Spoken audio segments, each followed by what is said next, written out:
जहां पर ललित लालिमा लेके उषा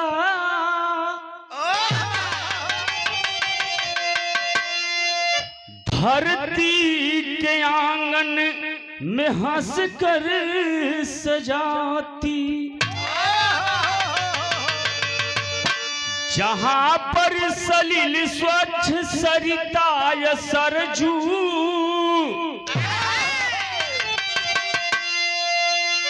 कल कल कालिंदी स्वसरगम बजाती, जहां की धरोहर धर्म की ध्वजा है,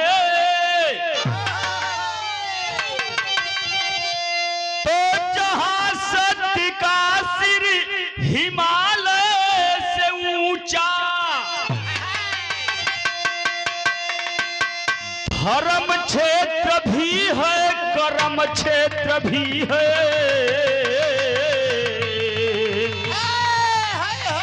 कण कण में यश का पता खाए गूंजा।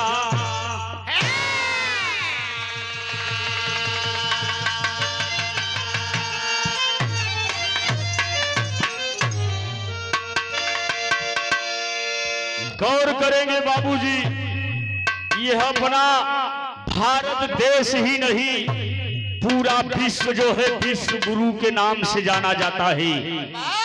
ये थे हम बिरहा जवन सुनावे जात हई। गौर करेंगे पूरे विश्व में 195 देश, मैं ऐसे देश की बात बताने जा रहा हूं कि वह देश में ऐसे ऐसे राजा अपनी दानवीरता के लिए, अपनी सत्यता के लिए जाने जाते थे, पहचाने जाते थे। इंसान के जीवन में तमाम मोड़ आवेला, हानि लाभ जीवन मरण जस अब जस। इंसान को कभी भयभीत नहीं होना चाहिए, बल्कि डट करके उसका सामना करना चाहिए। इस बिरहा से आप लोगों के सीख मिली। ये थे गीत मास्टर दाता फिल्म के गीत हम बजा के जा।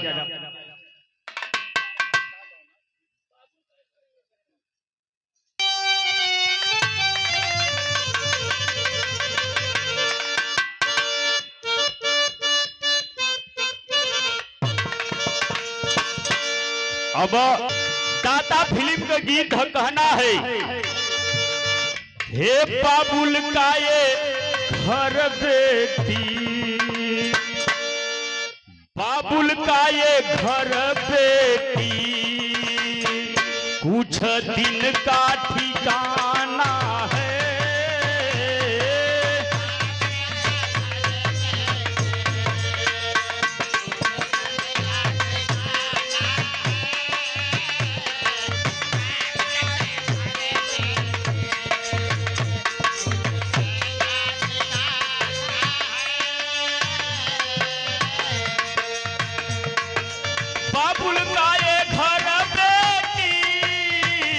कुछ दिन का ठिकाना है।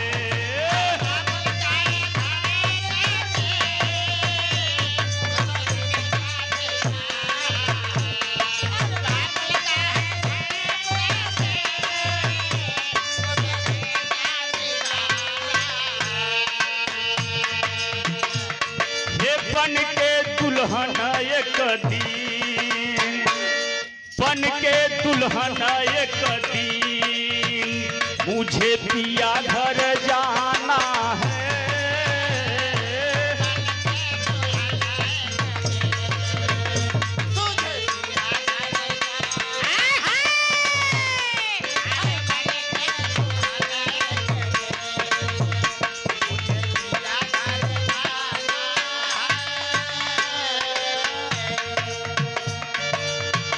बड़ा सुंदर भाव मिलल।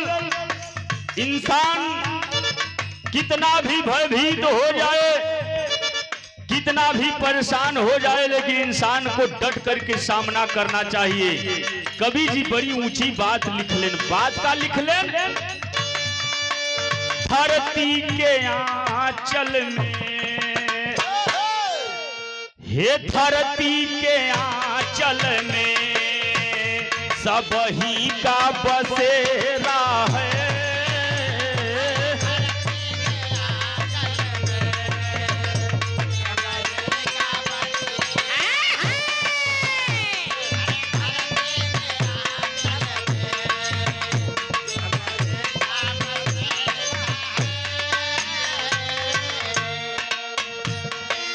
धरती के आंचल में सब ही का बसेरा है।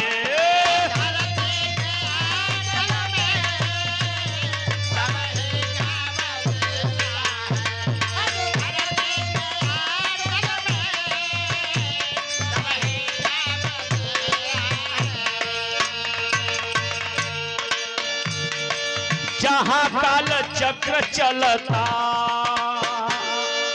काल माने समय होता है, जहाँ काल चक्र चलता होता शाम और सवेरा है।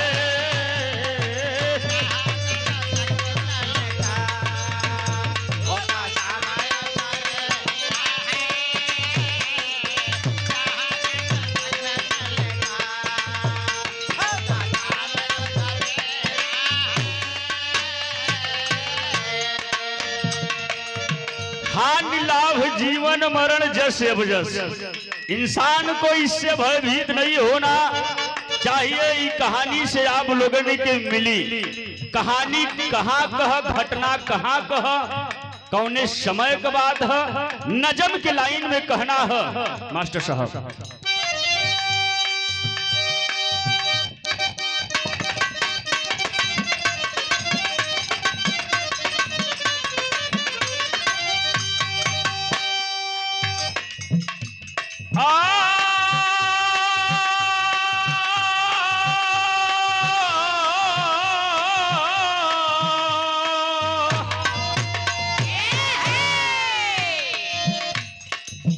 कराची देश में बेड़ू की राजधानी थी, कराची देश में बेड़ू की राजधानी थी, एक ही लाल सुघर रूपवती रानी थी।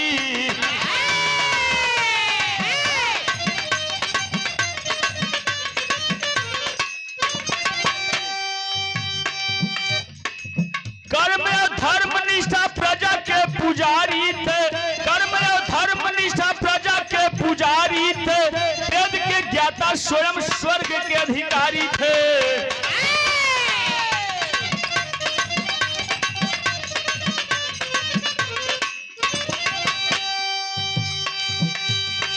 निन्यानवे यज्ञ किए जग में जय जयकार हुआ, निन्यानवे यज्ञ किए जग में जय जयकार हुआ, 100वां यज्ञ पूरा करने का विचार हुआ।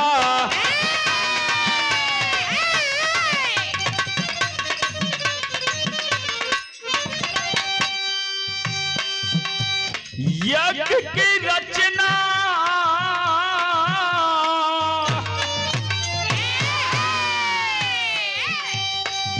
यज्ञ की रचना राजा जब स्वयं रचाए हैं, यज्ञ की रचना राजा जब स्वयं रचाए हैं, स्वयं जब सुना इंद्रासन पर घबराए हैं।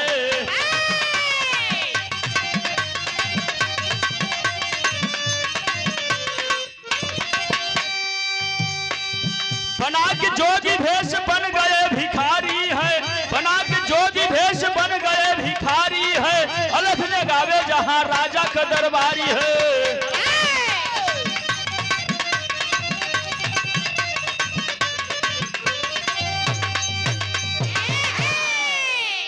कराची देश के रहे वाला राजा बेड़ू अपनी दान वीरता के लिए, अपनी सत्यता के लिए जाने जाते थे, पहचाने जाते थे। पूरी प्रजा खुशहाल है।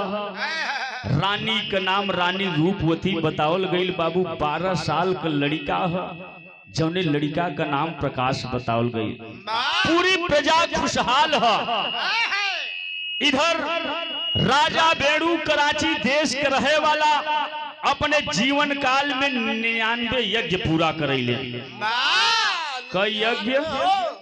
99 यज्ञ।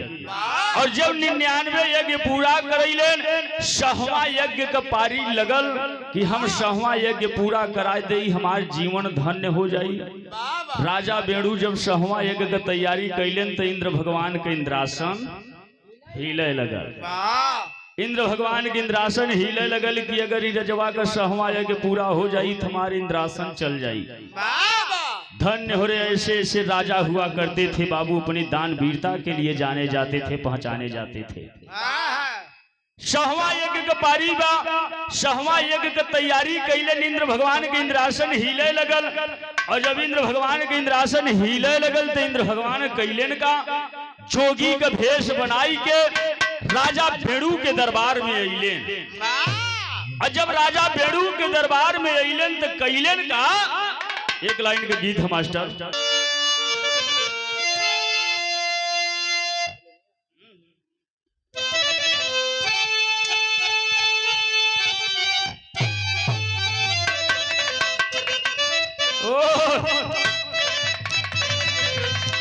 इस जवानी के आलम में स्वर्गीय रामदेव गुरु जी गाँव है, और उसके बाद में हमारे मुन्ना भैया गाँव है, हम सुन ले है कैसे गाँव है।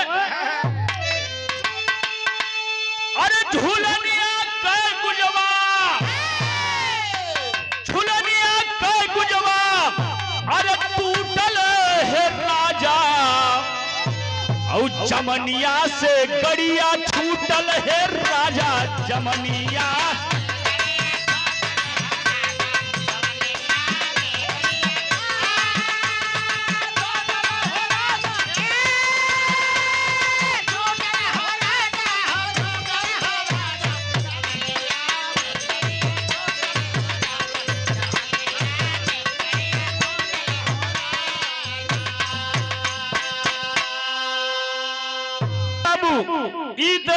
हमार मुन्ना भैया गौलेन, लेकिन देखा फागुन के महीना में कौनो देवर अपने भौजाई से कहता। अच्छा एक लाइन गा दे। फागुन के महीना में देवरवा भौजैया से कहता भाई फहोली बीतल है, बड़ा शर्ट के गीतिया ही चलत रहा। तो फागुन निराइल है, फागुन के महीना में ऐसे लोग बतावे कि बुढ़वा जवान हो जाले, लड़का सयान हो जाले, जय हदी पदी लगे लाऊ, जेके रंग जैसे ही पावेला वैसे ही एकदम लगा देले। तो वो देवर अपने भौजाई से कहा था, एकदम मनमना के कहा था, अरे सूते तू सट के, सूते तू सट के, अरे उघारई भौजी, और तुहार कजरा जान मारई भौजी तुहार।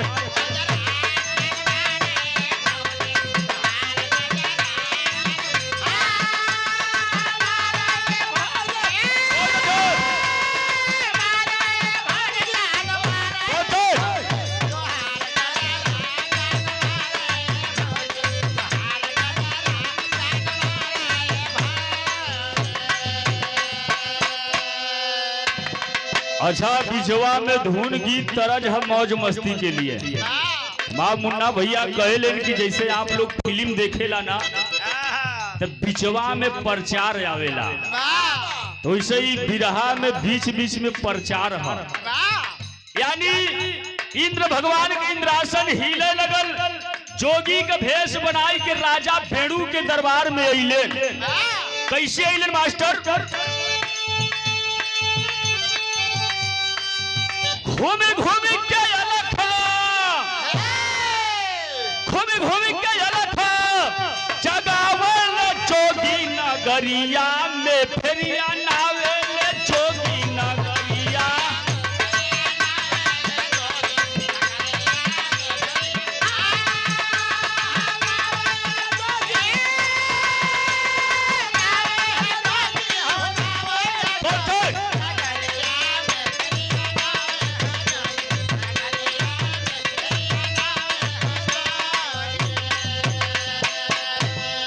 जोगी का भेष बनाई के राजा बेणु के दरबार में पहुंचले। राज सिंहासन पर राजा बेणु बैठे हुए हैं। जोगी बाबा पहुंचले, कहले कि ये राजा आप दानवीर राजा हुआ, दानवीर हुआ, सत्यवादी राजा हुआ।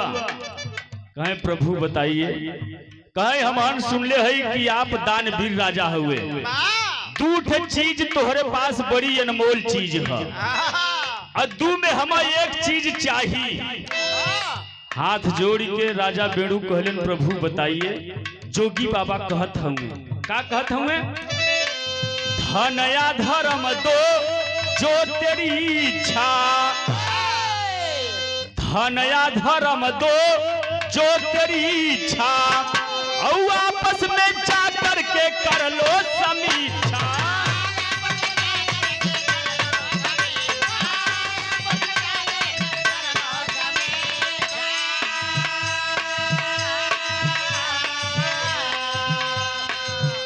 अरे मनवा का बतिया बतावेल जोगी नगरिया में, फेरिया नावेल जोगी नगर।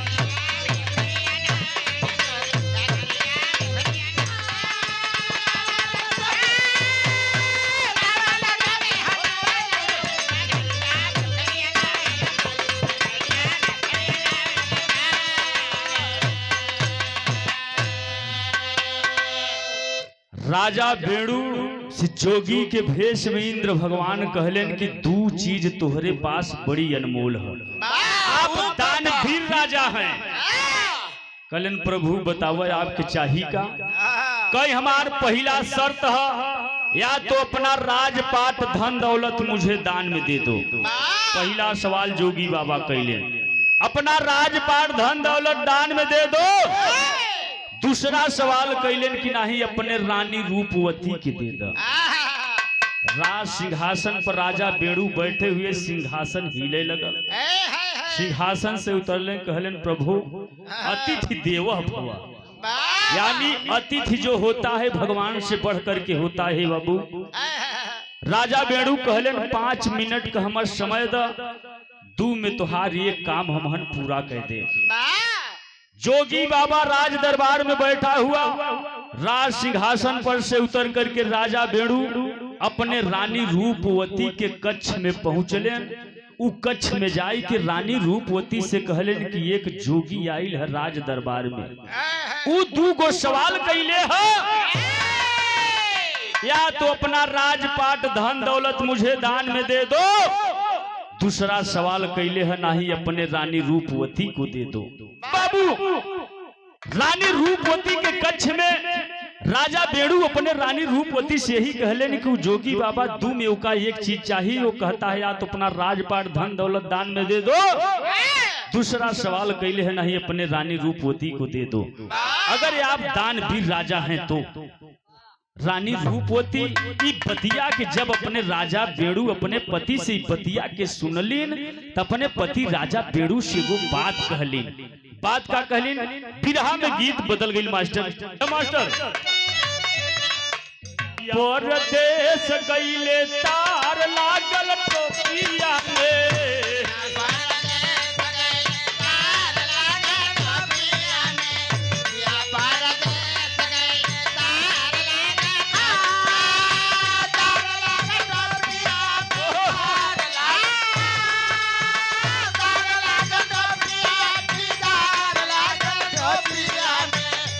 परदेश गईले तार लागल टोपिया में।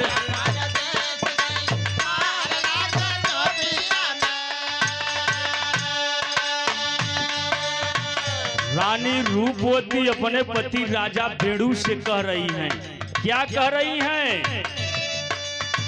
बोली तब रानी पुकार मोरे सजना,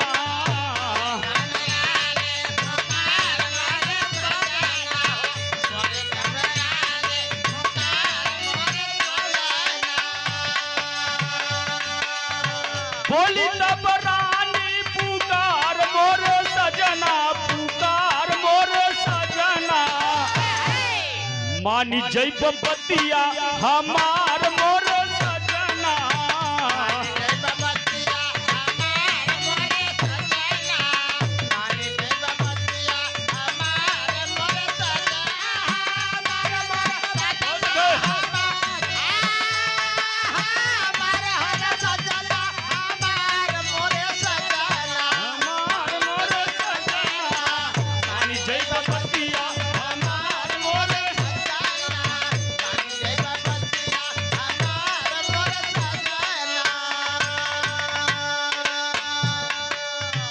रानी रूपवती अपने पति राजा बेणु से कह रही है, राजपाट दई के दाना धर्म के बचाइला।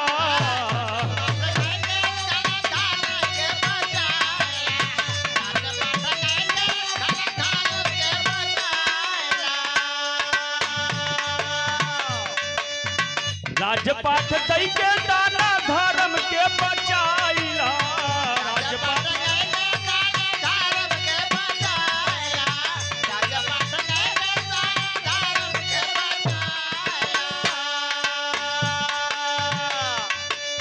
आयल बा भिखारी जोगी मानसा बुझाइला।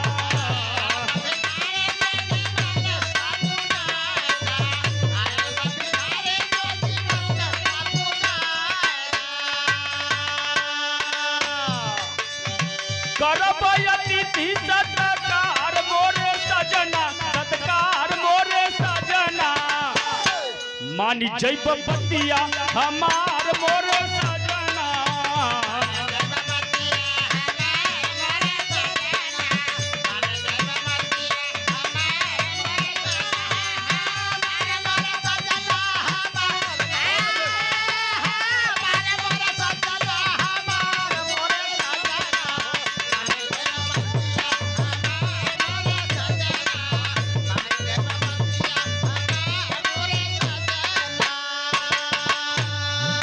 अरे बाबू, रानी रूपवती अपने पति राजा बेणु से कहलिन कि जाओ जाओ राज दरबार में उ जोगी बाबा को सर्वस्व राजपाट धन दौलत सब दान में दे दो, अपने धर्म को बचा लो।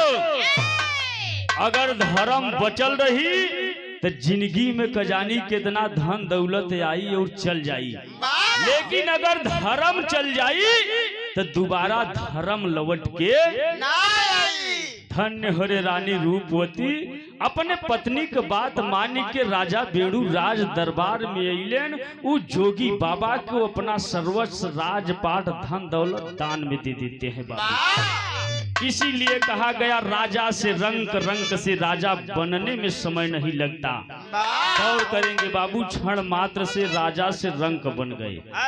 सब कुछ दान दौलत राजपाट धन दौलत दान में दे दिए। पूरी प्रजा की आंखों से झरझर आंसू बह रहा है कि ऐसा राजा हमें नहीं मिलेगा। होली को कौन टाल सकता है। भिखारी के भेष बनाई के 12 साल लड़का प्रकाश अपने रानी रूपवती को लेकर के बाबू राजमहल से निकल ले। जौने समय राजमहल से निकल ले, पूरे प्रजा की आंखों से झरझर आंसू बह रहा है कि ऐसा राजा हमें नहीं मिलेगा। बिरहा में शैली का भाव लगल लाल। भिखारी बन के मांगे भिखिया, अरे भिखारी बन के मांगे,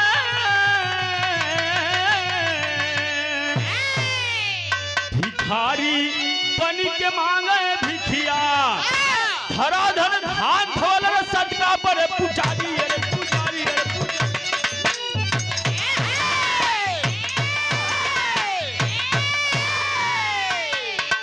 भिखारी के भेष बनाए लेहन अपने रानी रूपवती 12 साल लड़का प्रकाश को लेकर के जौने समय राजमहल से निकले, अपने राज्य से निकले, पूरे प्रजा की आंखों से झरझर आंसू बह रहा है कि ऐसा राजा हमें नहीं मिलेगा। लेकिन अरे बाबू, होने को कौन टाल सकता है। धीरे धीरे राजा अपने राज्य से बढ़ते हुए जंगल के छोर पे पहुंचते हैं। बीच जंगल में पहुंचले, और जब बीच जंगल में पहुंचले 12 साल का लड़का रहल, जौन प्रकाश प्यास लगल है, लड़का लगल तड़पे रोवे लगल कि ए बाबू ए माई हम अब पानी चाहिए नहीं, अब हमार प्राण चल जाई। गौर करेंगे बाबू, ऐसे ही देवी देवता परीक्षा लिया करते थे। जो डिग जाता था वो गड़बड़ा जाता था, जो अपने काम पे अटल रहता था वो कार्य को अंजाम देता था। बाबू जंगलवा में लड़का के प्यास लगल, लड़का तड़पे लगल, अरे माई हमें पानी चाहिए नहीं, हमारा प्राण चल जाई। रो रो करके वो लड़का कहता है, बिरहा में ठे गीत लगल मास्टर।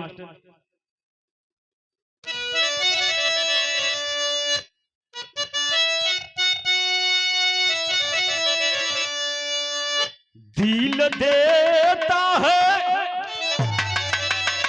यही दिल सब कुछ दे देता है और सब कुछ ले लेता है। कैसे कि दिल देता है, रो रो दुहाई, किसी से कोई प्यार ना करे। दिल देता है, रो रो दुहाई, प्यार ना करे। दिल देता है, रो रो दुहाई, किसी से कोई प्यार ना करे।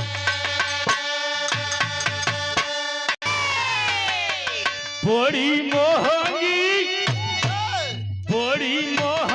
पड़ेगी जुताई, किसी से कोई प्यार ना करे। बड़ी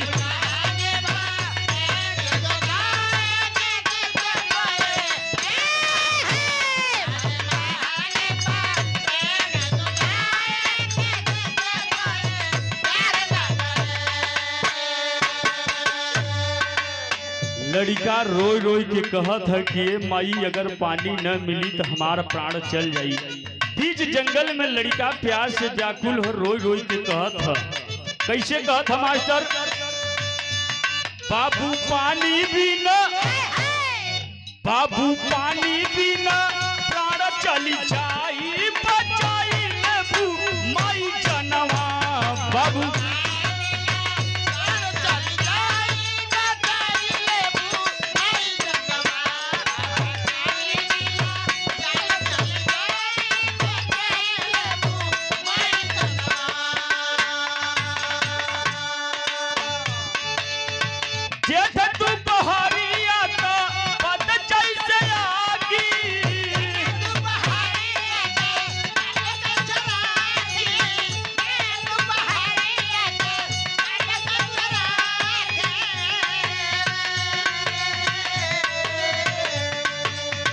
हलख झुराला प्राण नटई के लागी।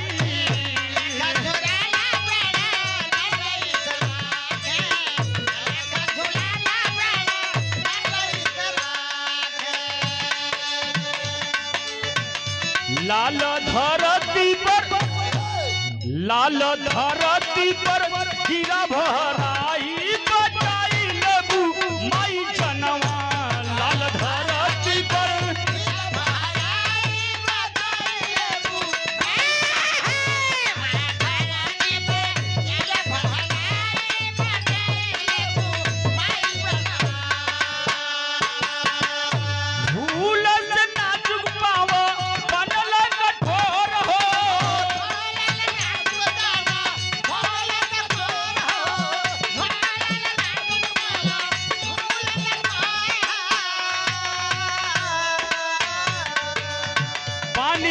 रानी चललिन गौआ की ओर हो।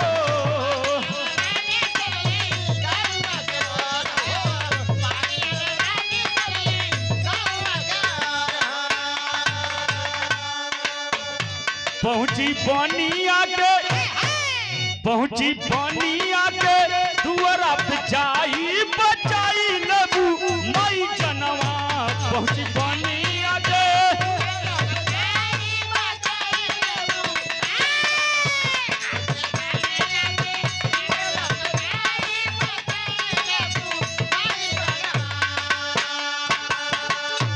बीच जंगल में 12 साल का लड़का प्यास से तड़प रहा है। महतारी से बाबू सहन न जाला। महतारी बीच जंगलवा से दौड़ के जंगल के एक किनारे एक छोर पे पहुंचा था। एक ही ठे घर, एक बनिया का घर रहल। बाबू आवाज देती है, भैया, ए भैया, कोई है? एक ही ठे घर है। बनिया निकलल। रानी रूपवती हाथ जोड़ के कहलिन, भैया, ए भैया, एक कमंडल में पानी दे दा। बीच जंगलवा में हमार 12 साल का लड़का प्यास से व्याकुल है, प्यास से तड़पत। भैया ले जाके अपने हमहन लाल के पानी पिला दे। गौर करेंगे बाबू, जौने समय वो बनिया रानी रूपवती को देखता है, एगो शर्त रखता है, पानी तो हम देंगे, पानी तो हम देंगे, लेकिन एगो हमार शर्त है। रानी रूपवती हाथ जोड़ के कहलिन, भैया तोहार शर्त का है? ऊ बनिया कहले है, पानी के बदले में तुम्हें मेरे साथ एक रात बिताना पड़ेगा। गौर करेंगे बाबू, कहानी दूसरी मोड़ लेती है। आज जौने धर्म के बचावे बदे राजा बेड़ू अपन सर्वस्व राजपाट धन दौलत जोगी बाबा के दान में देलेन, आज वही धर्म रानी रूपवती को बनिया से फंसे जाते है। एक लड़का के वास्ते, एक पानी के वास्ते बाबू रानी रूपवती हाथ जोड़ के कहलिन, भैया ठीक है, पानी दे दीजिए, ले जाकर के हम अपने लाल को पानी पिला दूंगी, हमार लाल पानी पी ली है, तया के हम एक रात तुम्हारे साथ गुजार दूंगी।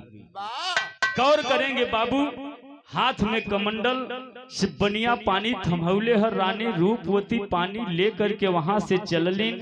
राजा बेड़ू 12 साल का लड़का बीच जंगलवा में इंतजार करत हुए। रानी जहां जाई के जहां पे राजा बेड़ू 12 साल का लड़का रहलन, वहां ना पहुंचली। बीच जंगलवे में रास्ता भटक गईलिन और वहां ना पहुंचलिन, वही जंगलवा में भटके लगलिन बाबू। राजा बेड़ू आधा घंटा 1 घंटा देखलें, जब रानी पानी लेकर के ना पहुंचली, लड़का रो रहा है कि बाबू अब हमार प्राण चल जाई, अब पानी न मिली तो हमार प्राण चल जाई। राजा बेड़ू लड़का के गोदी में उठौलेन, बाबू आगे बढ़लेन, और जब ही कुछ दूरी आगे बढ़लेन तो एक नदी का किनारा पानी झरझर बह रहा है। जौने समय राजा बेड़ू पानी के देखलेन, दिल गदगद हो गए कि ले चल के इ नदी में हम अपने लाल के पानी पिला दे।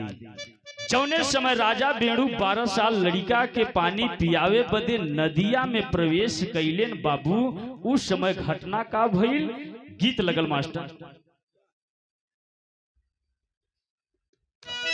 इ देखै माटी के गीत है।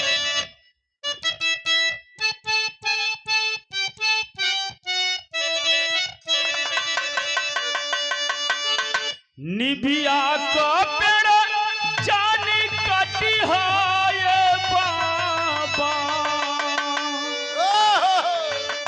निभिया चिड़ैयन का बसेरा हो,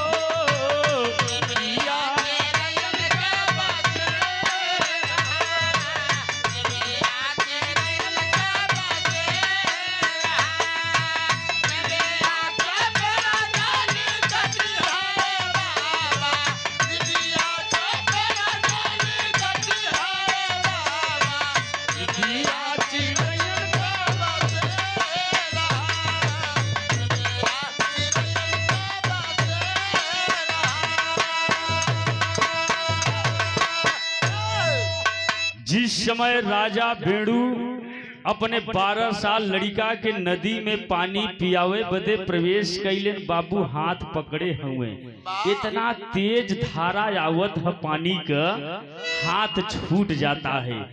धारा में हाथ छूट जाता है, एक तरफ 12 साल का लड़का बहत है, एक तरफ राजा बेड़ू बह रहे हैं। धन्य हो रे देवी देवता, ऐसे ही परीक्षा लिया करते थे बाबू।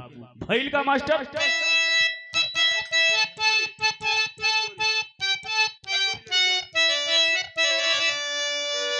छूटी गईले हथवा तब रोवले लालनवा, पड़ी गईले गाढ़े में परान हो,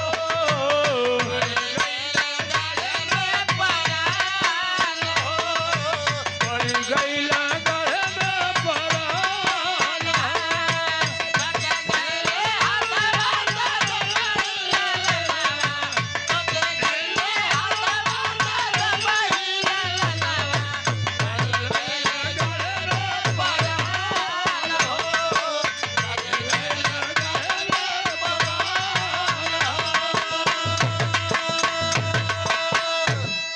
एक औरी बाबू बहे, एक औरी बेटवा, दुनहु करो अरमान हो। बहुत बहुत राजा कैले सैला देशवा में, जहां लोग कैले स्नान हो। अरे बाबू हाथ छूट जाता है, एक तरफ राजा बेड़ू बह रहे हैं, एक तरफ वह 12 साल का लड़का बह रहा है। बहते बहते राजा बेड़ू शैल देश पहुंचले। शैल देश के निवासी नदी से स्नान करके बाहर निकल रहे थे। गौर करेंगे बाबू, उसी दिन शैल देश के राजा का मृत्यु हो गया। लोग उसी नदी के पास पहुंच करके दाह संस्कार करके नदी में स्नान करके ज्यों ही बाहर निकल रहे थे, उसी समय राजा बेड़ू बहते बहते वहां पहुंचले। लोगन का निगाह पड़ल, शैल देश के प्रजा के निगाह पड़ल, राजा बेड़ू के नदी में पकड़ ले। बड़ा तेज ललाट है, बड़ी सुंदर वेशभूषा काया है। लोग आपस में विचार कैले न, यार हमारा राजा तो चला गया, हमारा राजा तो चला गया, क्यों न इन्हें ले चल करके हम अपने देश का राजा बना दे। शैल देश के प्रजा मिल करके बाबू ले जाकर के राजा बेड़ू को शैल देश का राजा बना दे ले। इधर वह 12 साल का लड़का उसी नदी में बहते बहते कुछ ही दूरी पे जाकर के नदी के किनार पर लगल है। एक गरीब किसान खेत में हल चला रहा है, प्यास लगती है पानी पीने के वास्ते। जब नदी के पास पहुंचता है, देखता है तो एक 12 साल का लड़का बेहोशी हालत में पड़ा हुआ है। वो गरीब किसान 12 साल लड़का प्रकाश के उठौले है, घर लियाल। कहलेस कि बेटा, जब लड़का के होश भयल, गरीब किसान कहलेस कि ए बेटा हमारे 4 गो लड़का हैं, जैसे 4 लड़कन का हम पालन पोषण भरण पोषण करत है बेटा, वैसे ही तोहर भरण पोषण करब बेटा। वो प्रकाश लड़का गरीब किसान के हाथ लगल है। इधर रानी रूपवती कमंडल हाथ में पकड़े भटकते भटकते वही शैल देश में पहुंचली। धीरे धीरे 2 दिन 3 दिन बीतल है। एक बुढ़िया महतारी से मुलाकात भइल। रोई रोई के रानी रूपवती बुढ़िया महतारी से अपन दर्द भरी कहानी के बतौले। बुढ़िया महतारी कहलेस कि ये बिटिया, जमाना इतना खराब है, अभी हमारे शैल देश में नए नए राजा की नियुक्ति हुई है। गौर करेंगे बाबू, जिस समय राजा बेड़ू शैल देश के राजा बनलेन, एगो घोषणा कैलेन। वो घोषणा का कैलेन, जेकरे पास रोजगार नहीं होगा, जिसके पास रोजगार नहीं होगा उसको रोजगार दिया जाएगा, जिसके पास रोटी कपड़ा और मकान नहीं है उसको रोटी कपड़ा और मकान दिया जाएगा। वो बुढ़िया महतारी रानी रूपवती से बतावत है कि बिटिया, जाय के राजा के यहाँ तू अपन नाव गांव लिखा देबू तो तुह मुफ्त में रोटी कपड़ा मकान मिली। वो बुढ़िया माई के बात सुन के रानी रूपवती वहां पहुंचली। गरीब वो किसान जब सुनले, वो 12 साल लड़का प्रकाश से कहलेस कि ये बेटा, हमारे यहाँ राजा की नियुक्ति हुई है, अगर मैं ले चल के तुम्हारा नाव गांव लिखा दूंगा तो तुम्हें मुफ्त में रोटी कपड़ा और मकान मिलेगा। अच्छा, 12 साल का लड़का भी वहां पहुंचल।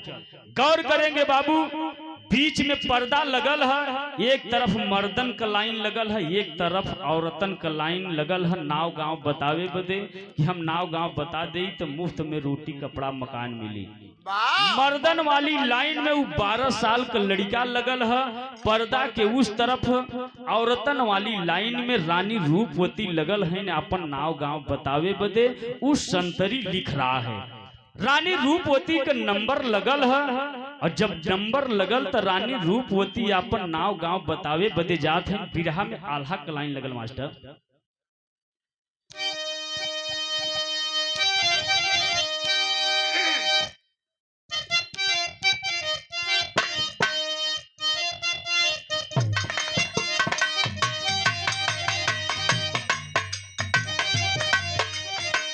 हाय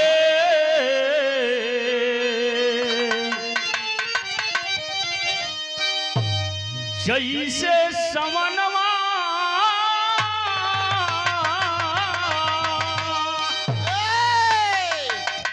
जैसे समनवा में बरसेला बदरवाए बाबू,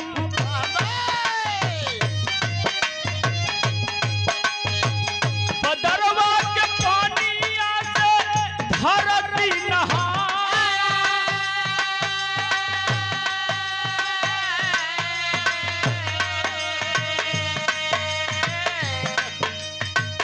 रोवत बाटी रानी जैसे सावन का बदरवाए बाबू,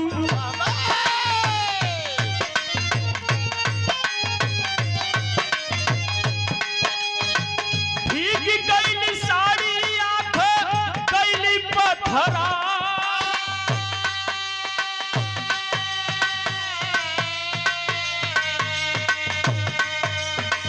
दाना पानी दीना थर थर कापेला बदनिया पंचो, गिरी गईली रानी धरती पर भहरा,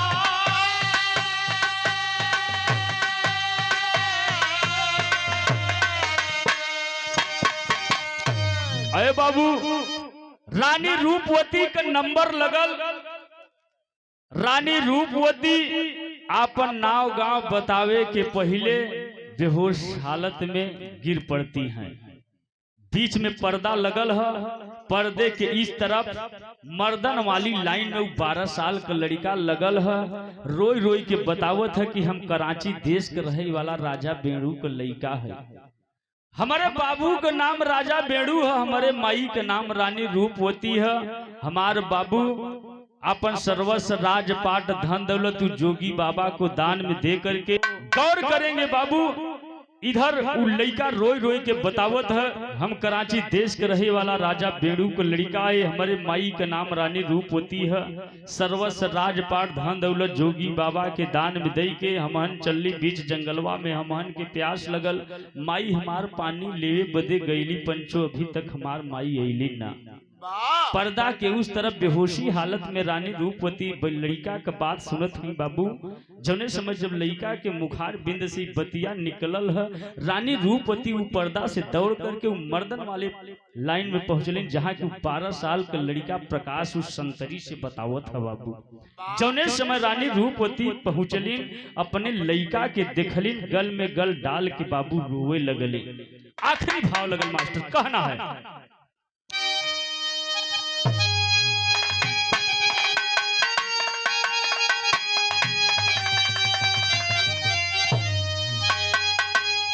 महतारी पगली हो महतारी पगली, तो भागल खेमवा में आवेली महतारी पगली।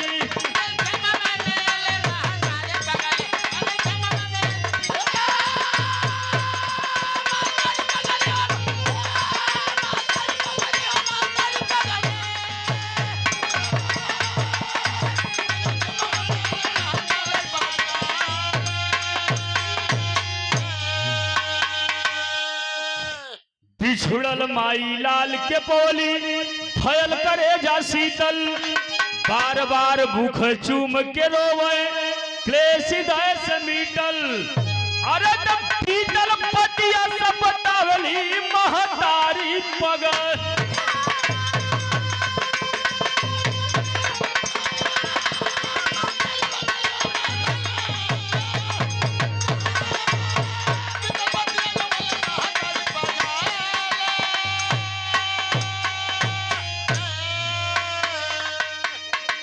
अरे बाबू रानी रूपवती अपन लड़का के पाई के गल में गल डाल करके रोने लगती है। उस संतरी जाई के राज दरबार राज सिंहासन पर राजा बेड़ू बैठे हुए हैं, जाई के बतिया के बतावत है कि एक 12 साल का लड़का आयल है, अपन नाम प्रकाश बतावत है। एक औरत आयल है, अपन नाम रूपवती बतावत है। बाप रे बाप, जौने समय बतिया उस संतरी कहत है, राजा बेड़ू राज सिंहासन से नंगे पांव दौड़ करके वो खेमा के पास पहुंचले, जहां की रानी रूपवती 12 साल का लड़का रहे।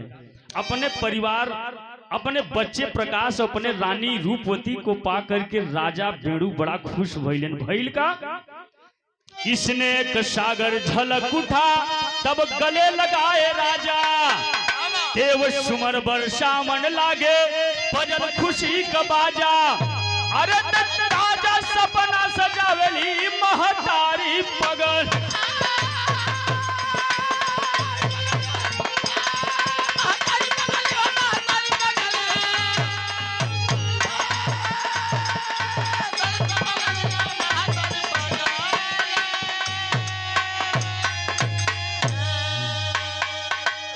यानी हमारे विरहा से यही सीख मिलता है, सत्य परेशान हो सकता है लेकिन पराजित नहीं हो सकता है।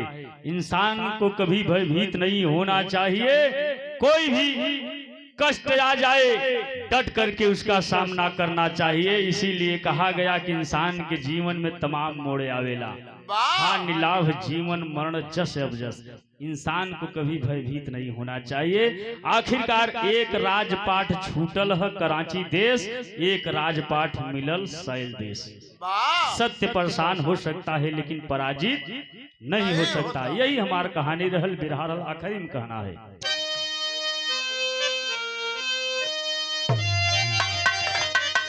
गुरमहाल हरिवंश स्वर्ग में रमाकांत हरिधाम,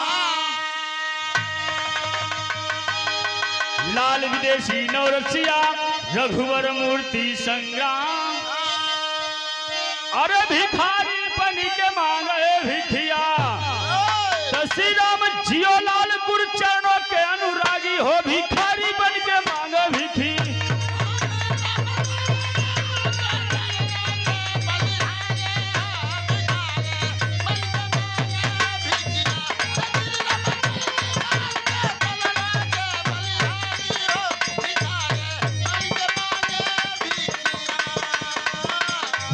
मेरे देश की धरती सोना उगले उगले हीरे मोती, मेरे देश की धरती।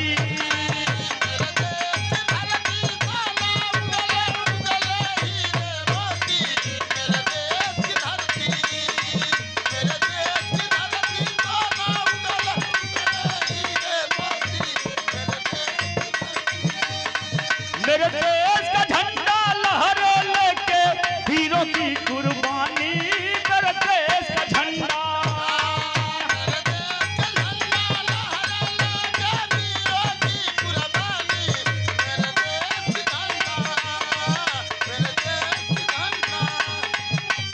भारत का भाग्य विधाता है, हिमगिर पे जो लहराता है। भारत का